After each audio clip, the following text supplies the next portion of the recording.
Disclaimer, ang kwentong ito ay hango sa mga ibinahaging karanasan at alamat na nagmula sa iba't ibang panig ng Pilipinas. Layunin nitong magbigay ng kilabot, aral, at pagninilay sa mga tagapakinig. Anumang pagkakatulad sa tunay na tao, lugar, o pangyayari ay hindi sinasadya. Si Mando, isang 27 taong gulang na lalaki mula Maynila, ay matagal nang nangangarap magkaroon ng maayos na trabaho. Sa wakas, natanggap siya bilang delivery driver ng isang kumpanyang nagdadala ng mga panindang pagkain sa Visayas. Masipag, tahimik, at may mabuting puso si Mando. Ngunit lingid sa kaalaman niya, ang unang biyahe niya patungong Bacolod ay magdadala sa kanya sa karanasang hindi niya malilimutan habang buhay. Unang araw ng biyahe, abala siya sa paghahanda ng mga kahon sa loob ng delivery van. Lumapit ang isa sa mga veteranong driver, si Mang Rudy, at seryosong nagbabala, "Iho, kung sakaling gabihin ka sa daan, iwasan mo yung ruta papunta sa Sitio Silangan. Sabi ng mga taga rito, may mga nilalang daw na hindi mo dapat makita ron." Umiti lang si Mando. "Ay, hindi po ako naniniwala sa ganyan, Mang Rudy. Chismis lang yan." Ngunit napansin niyang tila nanlamig ang hangin sa paligid nang marinig niya ang salitang Sitio Silangan. Bandang 2:00 ng hapon, umalis na siya sa terminal. Maaliwalas ang langit, tahimik ang kalsada, at tila walang mangyayaring masama. Habang nagmamaneho, pinakikinggan niya ang radyo, mga kantang pamilyar sa Maynila. Ngunit paglapit niya sa isang masukal na bahagi ng daan, biglang nagkandawala ang signal ng radyo. Ang cellphone niya, no service. Maya-maya ay napansin niyang kakaunti na ang mga bahay, at ang mga punong kahoy ay unti-unting nagkukubli sa liwanag. Sa dulo ng kalsada, may karatulang gawa sa kahoy, Sitio Silangan, 8 kilometers. Napahinto siya saglit. Dapat daw iwasan ito, ayon kay Mang Rudy. Pero dahil gusto niyang matapos agad ang biyahe at makabalik bago magdilim, pinili niyang dumiretso. Habang binabaybay niya ang daan, napansin niyang parang humahaba ng humahaba ito. Wala na siyang kasalubong, at tila mas lumalabo ang hangin sa paligid. Mula sa side mirror, may nakita siyang anino, tila may sumusunod na itim na figura sa likuran ng van. Nang lingunin niya, wala naman. Ngunit sa bawat liko ng kalsada, may kakaibang pakiramdam siyang sinusundan siya. Hanggang sa makarinig siya ng tunog sa likod ng van, parang kumakalmot na kuko sa bakal. Baka pusa lang, bulong niya sa sarili, pilit pinapakalma ang dibdib.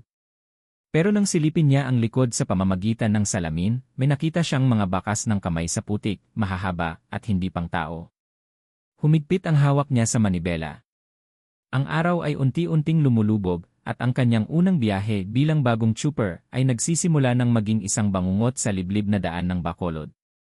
Habang papalubog ang araw, patuloy na nagmamaneho si Mando sa daang halos hindi na niya matandaan kung saan nagsimula.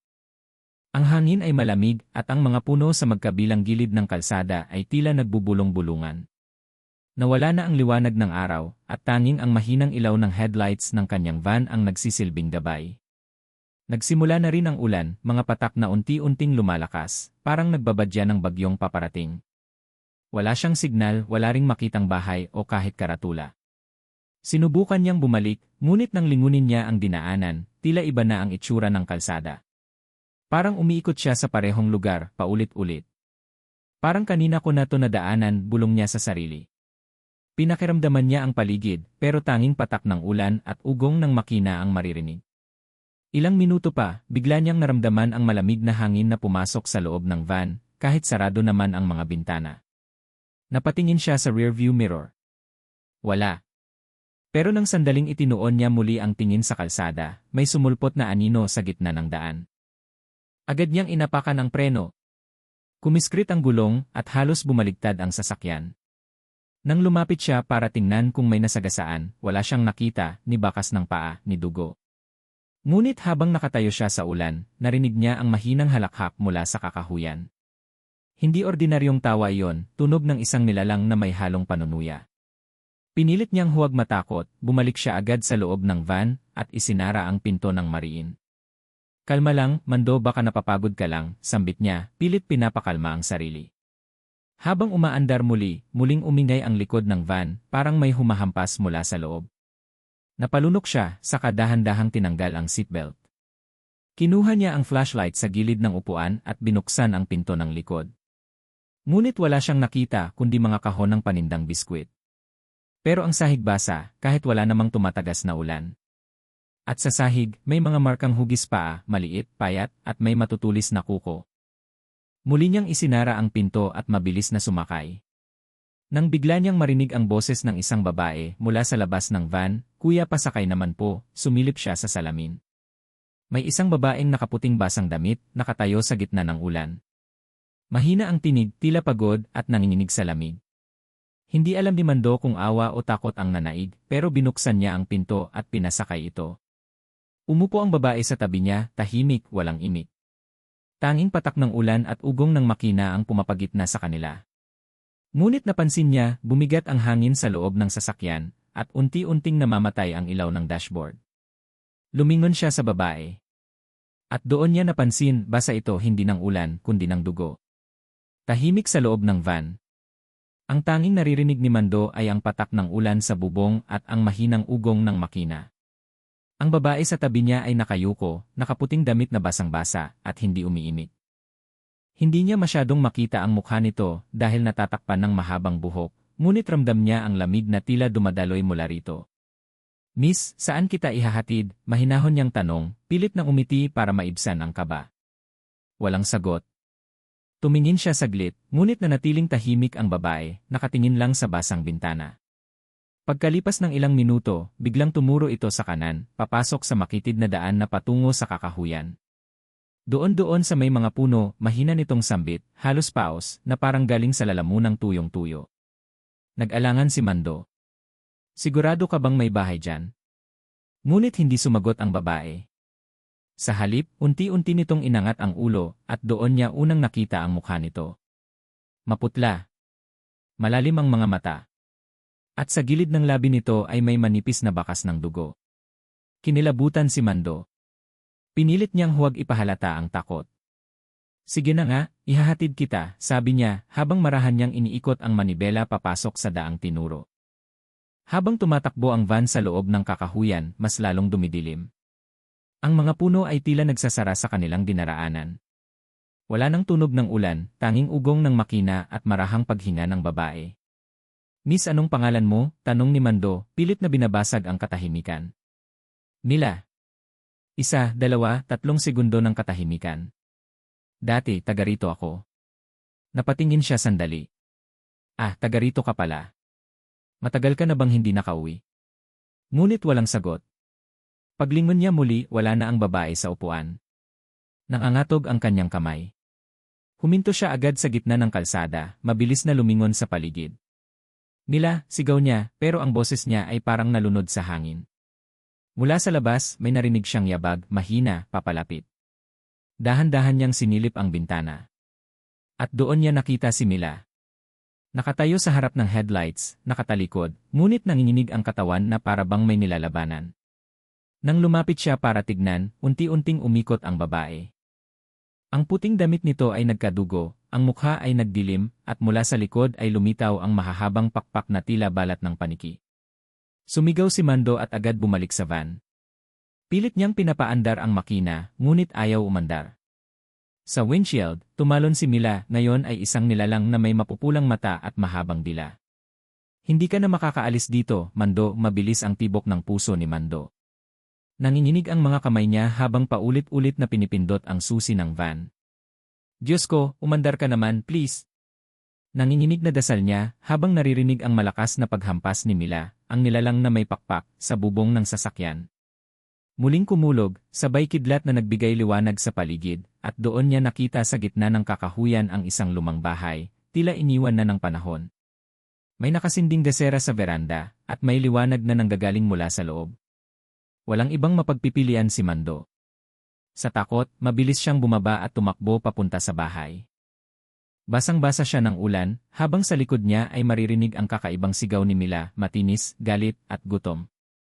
Pagdating niya sa harap ng bahay, kumakatok siya ng sunod-sunod. "Tao po. Pakiusap, tulungan niyo po ako. May humahabol sa akin." Tahimik.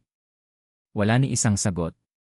Ngunit nang tatalikod na siya, biglang bumukas ang pinto ng dahan-dahan, at may isang matandang babae na nakatayo sa loob. Maputla ang balat, malalim ang mga mata, ngunit may ngiti itong malamig. "Pasok ka, iho, mabilis." Delikado sa labas. Hindi na nagdalawang isip si Mando. Pumasok siya at agad isinara ng matanda ang pinto. Sa loob, amoy lumang kahoy at dugo ang hangin. Sa sulok ng bahay, may mga palayok na may laman na parang karne, at may mga pinatuyong dahon na nakasabit sa kisam. Salamat po, inay, may aswang po sa labas, hinal niyang sabi. Umiti lang ang matanda. Alam ko. Kaya nga nandito ka. Natigilan si Mando. Ano pong ibig niyong sabihin? Ngumiti muli ang matanda, ngunit ngayon ay kita na niya ang mga ngipin nitong matutulis at ang mga kuko ay mahahaba. Matagal na kitang inaantay, Mando. Nang lingunin niya ang paligid, napansin niyang sa likod ng kurtina ay may dalawa pang anino, mga babae ring nakaputi, pare-parehong maputla at may pulang mata. Hindi ka dapat lumiko rito, iho, sabi ng matanda habang unti-unting lumalapit. Sa sitio Silangan, ang mga bisita hindi na nakakaalis. Tumakbo si Mando palayo, ngunit hinawakan siya sa braso ng isa sa mga babae. Mainit ang palad, parang apoy. Pinilit niyang kumawala at mabilis na tumakbo palabas ng bahay.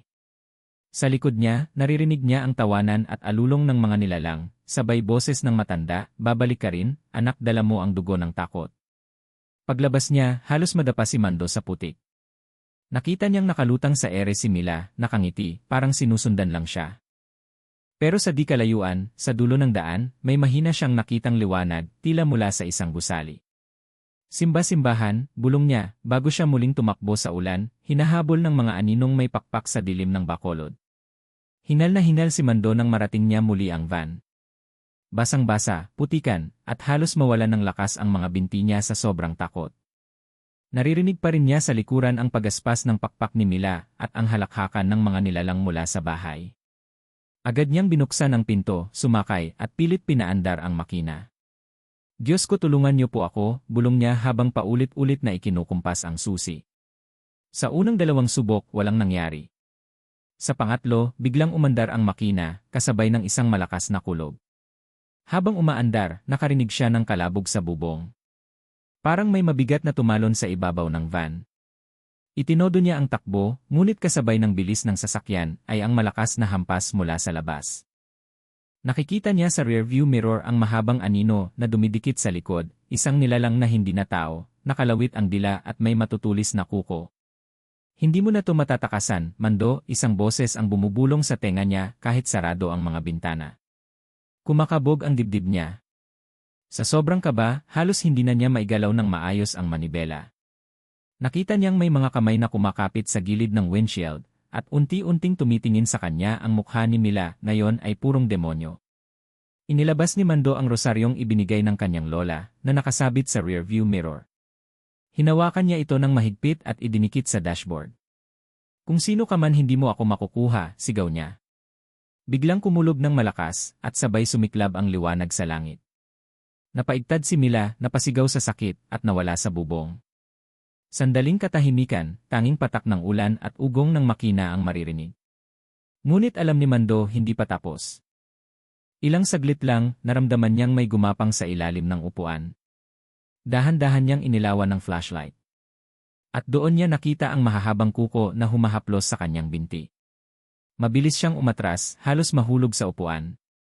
Sinubukan niyang buksan ang pinto ng van, ngunit biglang bumukas ito ng kusa. Hangin lang ba yon? O may humihila sa kanya palabas?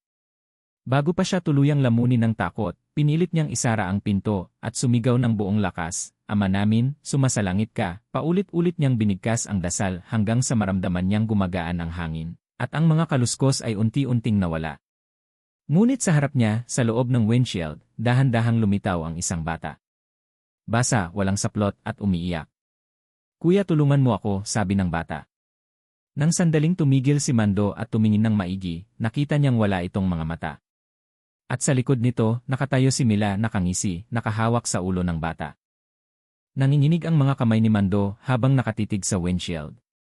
Ang batang walang mata ay nakatayo sa harap ng van, habang si Mila, ang nilalang na dating babae, ay nakangiti sa likod nito.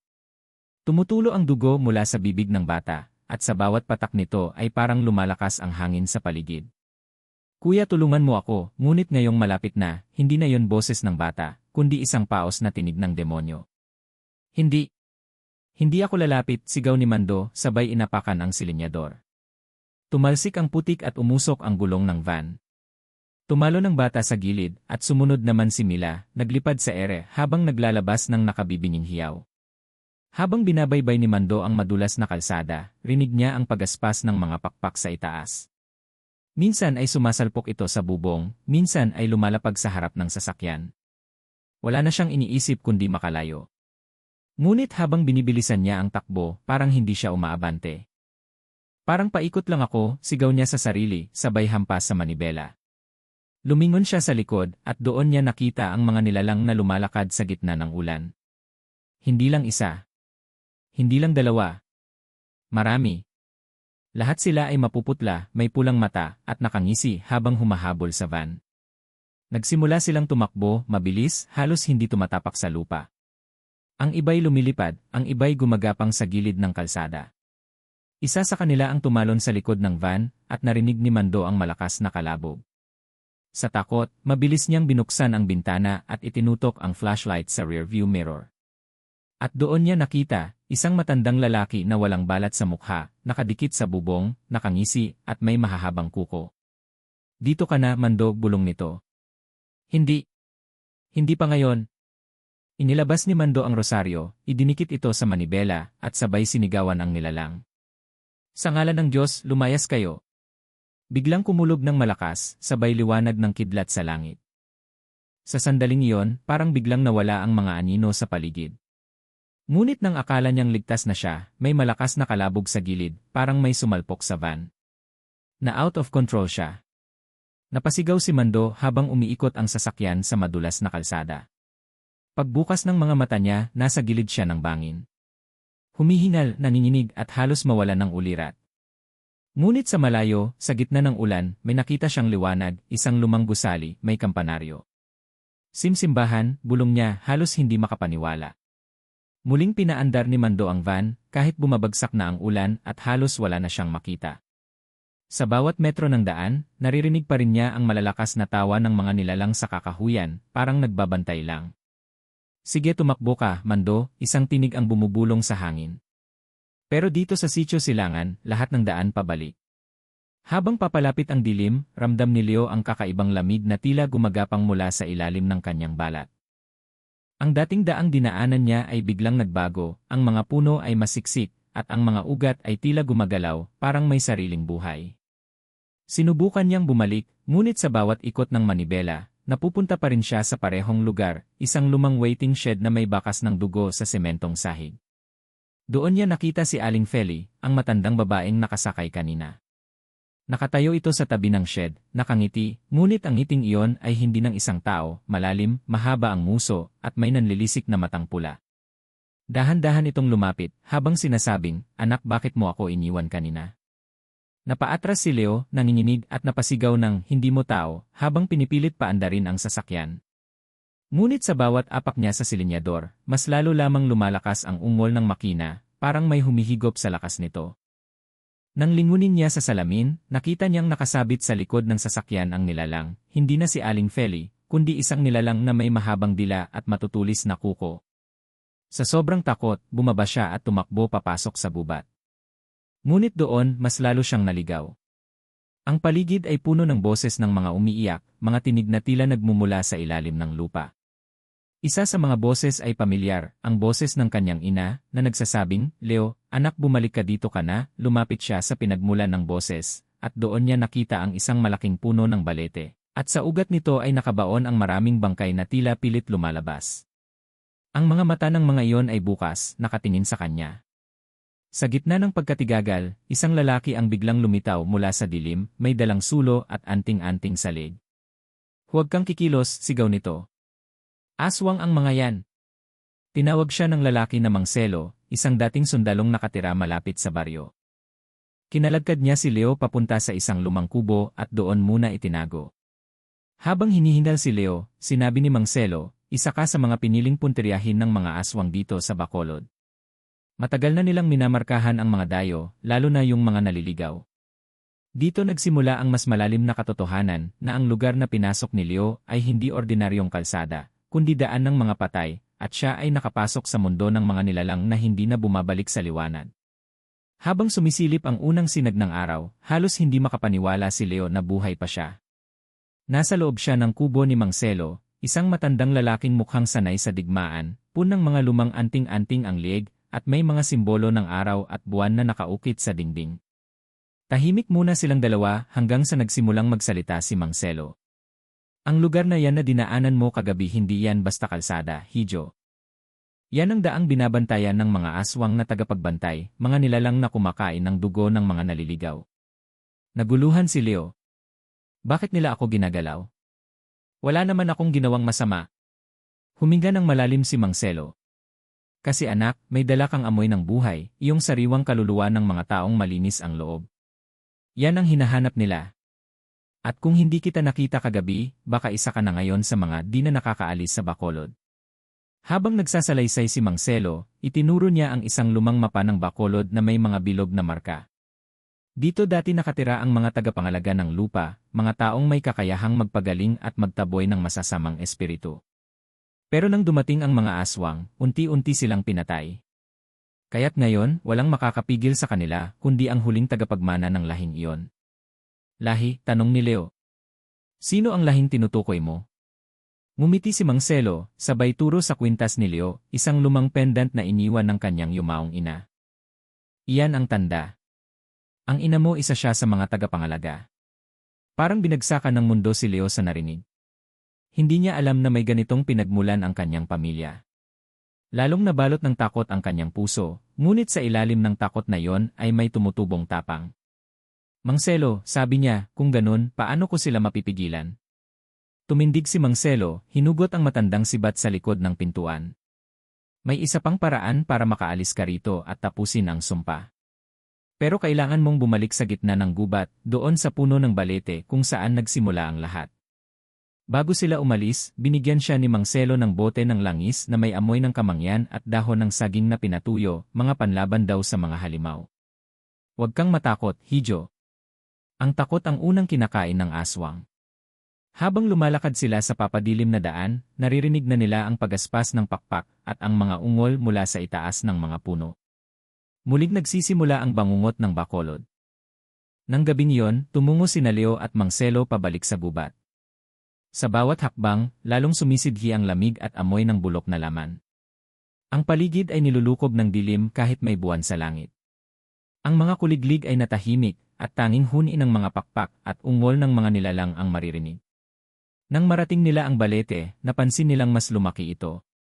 Ang mga ugat ay gumagalaw, at sa bawat galaw, may lumalabas na anyo, mga mukhang dating tao, ngunit ngayon ay halimaw na.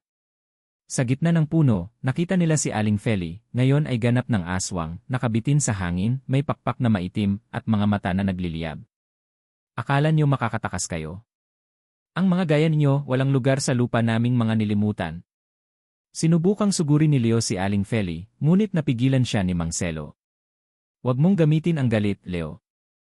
Ang dugo ng tagapangalaga ay hindi sa paghihiganti, kundi sa pagtaboy ng kadiliman. Habang sinasabihan siya, inabot ni Mang Selo ang sibat na may ukit ng araw at buwan. Ilagay mo ang pendant ng ina mo rito. Yan ang tanging paraan. Ginawa ni Leo ang sinabi. Nang dumikit ang pendant sa sibat, nagliwanag ito, isang sinag ng ginintuang liwanag ang lumabas, tinamaan si Aling Feli at ang mga kasamahan nitong nilalang. Napasigaw sila, nanginginig at nagkadurog-durog habang tinutupok ng liwanag. Ngunit bago tuluyang mawala, nagsalita si Aling Feli sa nakapanglalamig na tinig, hindi pa tapos ito, anak ng tagapangalaga babalik kami, kapag nakalimot ka na sa liwanag, at sa isang iglap, bumagsak sa lupa ang abo ng mga nilalang. Tumahimik ang paligid. Ang gubat ay tila huminga muli. Ngunit si Mang Selo ay sugatan, tinamaan ng isang kuko ng aswang bago ito naglaho. Nilapitan siya ni Leo, nanginginig. Mang Selo! Huwag kang magsalita. Ngumiti lang ang matanda, sabay sabi, tapos na ang sumpa. Pero tandaan mo, Leo, ang liwanag, hindi lang sa pendant. Nasa puso mo yan.